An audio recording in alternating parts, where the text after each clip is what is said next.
प्यारे बच्चों, कैसे हैं आप सभी। आशा करती हूँ आप सभी कुशल मंगल होंगे। तो बच्चों, बहुत ही डिमांड्स के बाद प्रस्तुत है आपके सामने संधि। कक्षा 8 कक्षा 9 में संधि आती है। बहुत ध्यान से कीजिएगा, थोड़ी सी ये ट्रिकी है पर बहुत आसान है। अगर इसके नियम समझ गए तो सब समझ गए। ठीक है बच्चों, तो बढ़ते हैं हम संधि की तरफ। तो हम आज करेंगे स्वर संधि, लेकिन स्वर संधि करने से पहले हमें जान लेना होगा कि आखिर संधि चीज क्या होती है। डरने की जरूरत नहीं है, संधि डराती बहुत है परंतु उतनी ही असरल है। ठीक है ना। तो पहले हम जान लेते हैं कि संधि आखिर होती क्या है। देखो बच्चों, दो वर्णों के मेल से होने वाले विकार या परिवर्तन को संधि कहते हैं। जब दो वर्ण आपस में मिलते हैं तो कुछ ना कुछ उसमें चेंज आता है, कुछ परिवर्तन आता है, तो वो संधि है। बिल्कुल, ये बिल्कुल सरल है, ज्यादा मत डरना इस चीज में। अगर संधि का शाब्दिक अर्थ मेल या जोड़ होता है। देखो, आपने पुराने टाइम में राजा महाराजा हुआ करते थे ना, तो उनके बीच में जब लड़ाई होती थी तो उस लड़ाई को सुलझाने के लिए कुछ उनके दूत आया करते थे, शांति दूत कहते हैं। तो दो राजाओं के बीच में उसको युद्ध को समाप्त करने की संधि किया करते थे। संधि मतलब एक तरह का समझौता, मेल करना, कि अब राजा आपस में लड़ेंगे नहीं, उनका आपस में मेल हो गया, दोनों राज्य आपस में हंसी खुशी रह रहे हैं। तो उस संधि से यहाँ संधि का प्रयोग करते हैं हम। ठीक है।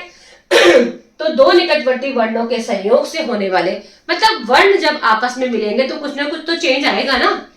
अंग्रेजी में भी जब आपके लेटर्स आपस में मिलते हैं तो कुछ ना कुछ अलग उसकी साउंड बन जाती है। उसी प्रकार हिंदी में भी ऐसे है कि जिस प्रकार दो वर्ण आपस में मिलेंगे तो कुछ ना कुछ विकार, कुछ ना कुछ परिवर्तन आएगा, तो वो संधि है। सिंपल।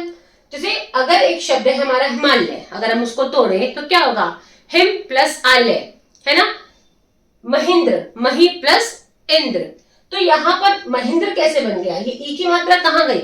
ये ई की मात्रा मैं अभी आपको आगे समझाऊंगी, अभी एकदम से मत भागेंगे। ठीक है, हम स्टेप बाय स्टेप चलेंगे तो ही हम अपनी मंजिल तक पहुंचेंगे। एकदम से उछाल नहीं माने, धम करके गिर जाएंगे। ठीक है बच्चों, तो पहले जानते हैं संधि के प्रकार कितने होते हैं। बच्चे, संधि के होते हैं 3 प्रकार या 3 भेद कह सकते हैं। कौन कौन से? स्वर संधि, व्यंजन संधि और विसर्ग संधि। ठीक है बच्चों, तो आपकी कक्षा 8 और 9 में जो आती है वो आती है स्वर संधि सिर्फ। तो आज हम जानेंगे स्वर संधि के बारे में। तो स्वर संधि के भी आगे 5 भेद होते हैं। स्वर संधि सबसे बड़ी होती है बच्चों। तो स्वर संधि के जो 5 भेद होते हैं वो कौन से होते हैं? सबसे पहले दीर्घ संधि, गुण संधि, वृद्धि संधि, यण संधि और अयाधि संधि। ठीक है, नामों से मत डरिए, बहुत आसान है, नियम जान लीजिए, बहुत अच्छे से कर पाएंगे।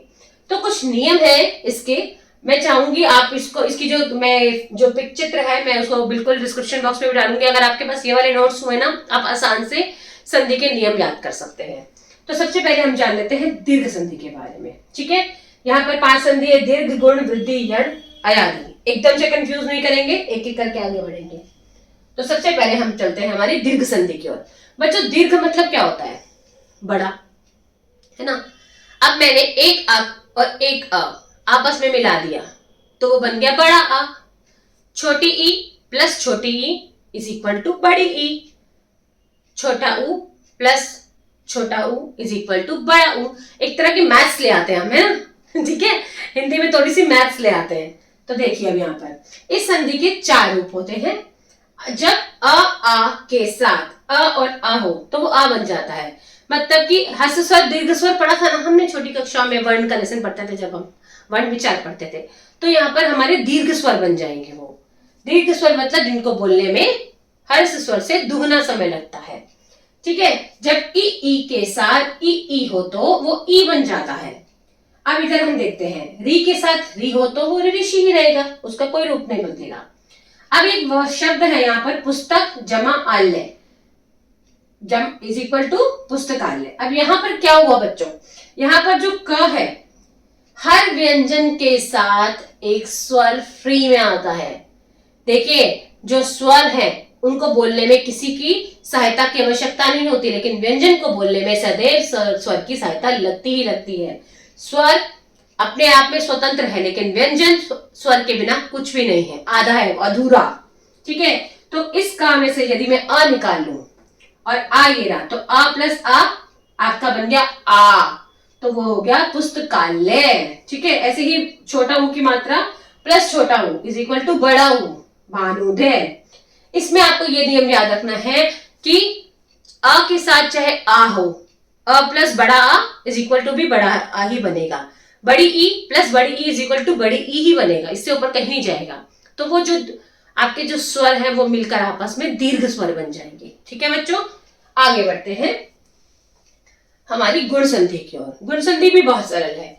यदि अ अनार या अ आम के साथ ई या ए उ आए तो ओ और री ऋषि आए तो अर बन जाता है। इसमें आपको ए ओ और अर याद रखना है बच्चों। अगर आ और आ के साथ, ठीक है, ई इमली या ई खाए तो वो बन जाएगा आपका ए एड़ी। और अगर उ आए किसके साथ, आ के साथ, बात हो रही है सिर्फ अ और आ की। और आ के साथ अगर उ और उ आए, छोटा उ आएगा यहाँ पर तो वो ओ बन जाते हैं। और अगर आ के साथ ऋषि आए तो वो अर बन जाता है। ठीक है, इन सबको गुण संधि कहते हैं। देखिए जहां पर आ के साथ ई आए तो ए, आ के साथ उ आए तो ओ, आ के साथ री ऋषि आए तो अर। आपको ये देखने याद रखना है, यहाँ सारे आ है, यहाँ पर वर्ण चेंज हुए लेकिन क्या बन गया, ए ओ अर। ठीक है, जैसे नर प्लस इंद्र क्या बन गया, नरेंद्र, ए की मात्रा। इसी प्रकार से हम देखते हैं नर प्लस ईश, नरेश, बनेगा ए ही, ए एड़ी ही रहेगा, मात्रा ए एड़ी की रहेगी। उसी प्रकार ज्ञान प्लस उपदेश, यहां से नाम में से हमने अ निकाल लिया क्योंकि जो व्यंजन है वो तो स्वर के बिना अधूरे हैं। अ निकाल लिया, अ प्लस उ क्या बन गया, ओ। देखिए याद है ना नियम, तो वो ज्ञानोपदेश बन गया।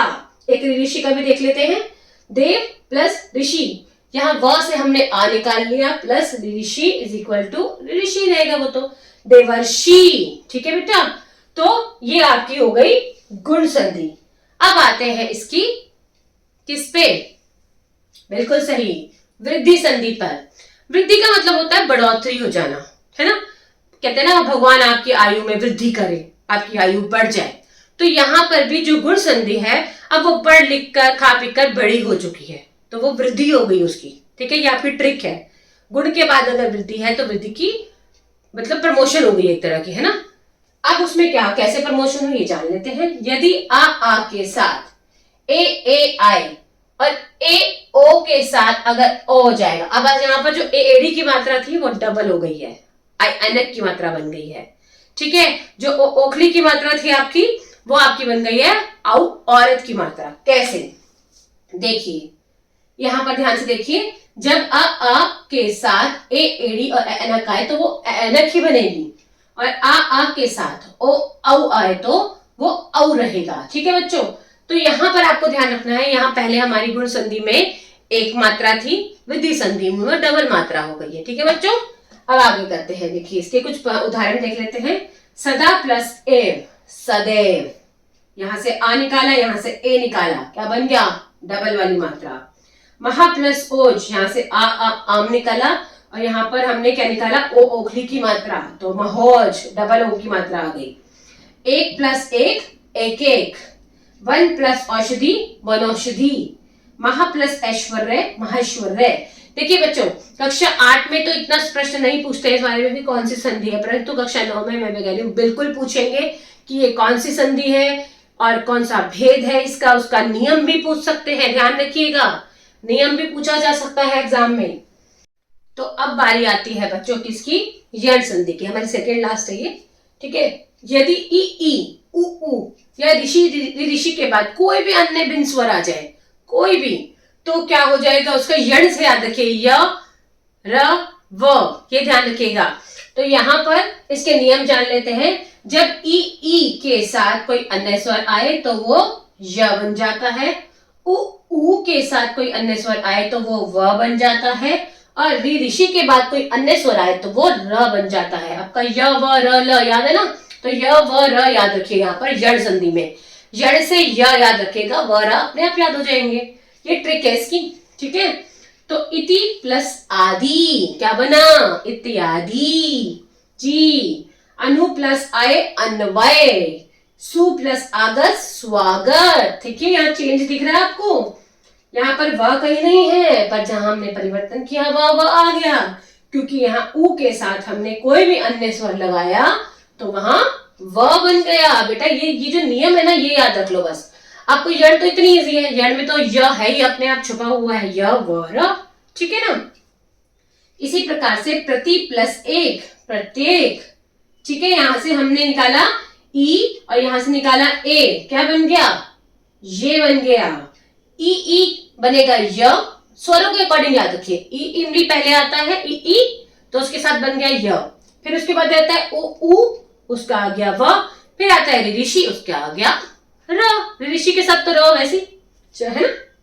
तो अति प्लस अंत अत्यंत, ध्यान रखिएगा। नियम बहुत इजी है, परंतु याद रखना चाहिए, बस एक ही है नियम, याद रखिए, ठीक है। अब अंतिम संधि है हमारी अयादी संधि, ठीक है। समझ ना आए प्लीज रिपीट कर करके देखिए, नियम अच्छे से समझिए, तभी आपको समझ में आएगा। यदि ए ओ औ के बाद, वहां तक हमारा क्या था बताइए, मैं तो आपको एक बार रिकैप कराती हूँ। यहां हमारा था ई उ और ऋषि। अब थोड़ा आगे चलते हैं, यहां आ गया आपका ए ऐ ओ औ, सारे स्वर को लेके चल रहे हैं हम।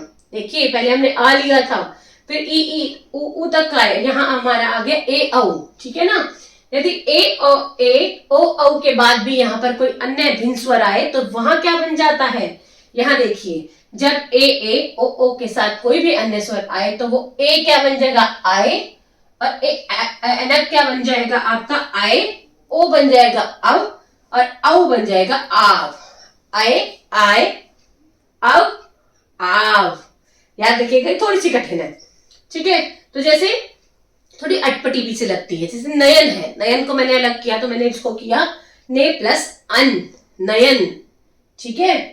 नौ प्लस एक नाविक, इसको ना बिल्कुल आपको प्रॉपर नहीं दिखेगा कि यहाँ आया लिखा होना चाहिए, आ तो सबके साथ मिला ही हुआ है, लेकिन यहाँ पर य व ये सब दिखेगा बेटा, ठीक है। भो प्लस अन भवन, पो प्लस इत्र पवित्र, यहां से हमने ओ निकाला, ओखली, और यहां से हमने कोई भी अन्य स्वर जो कहना है वो ई निकाला, तो वो बन गया व। कौन सा व, ओ के साथ क्या आएगा, ओ के साथ आपका आएगा अव, तो बन गया पवित्र, ठीक है, क्योंकि ई की मात्रा तो दी हुई है। चे प्लस अयन चयन, ठीक है बच्चों। तो यह हमारी हो गई संधि। तो बेटा ये हमारे पांचों नियम हो चुके हैं। गुण संधि, ठीक है, उसके पास नहीं, सबसे पहले हमारी क्या है, दीर्घ संधि, गुण संधि, वृद्धि संधि, यण संधि, अयादी संधि।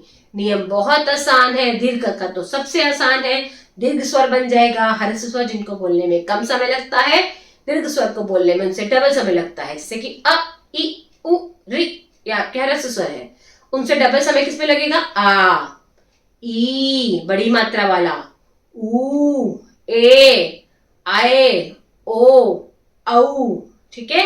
ये सारे आपके क्या है, दीर्घ स्वर, ठीक है बच्चों। तो इन नियमों को ध्यान रखिए, बहुत आसान है संधि, जितनी प्रैक्टिस करेंगे उतना आपका काम अच्छा होता जाएगा। तो ठीक है, तो संधि का इसी प्रकार अभ्यास करते रहिए। फिर भी आपको लगता है कि मैम ये संधि समझ में नहीं आई, आप मुझे जरूर डालिए, मैं उसके अलग से एक वीडियो डालकर शॉर्ट्स में डाल दूंगी, ताकि आपको और आसानी से समझ में आ जाए। ठीक है बच्चों, मिलते हैं फिर अगले पार्ट के साथ। तब तक अपना ध्यान रखिए, स्वस्थ रहिए, मस्त रहिए। धन्यवाद।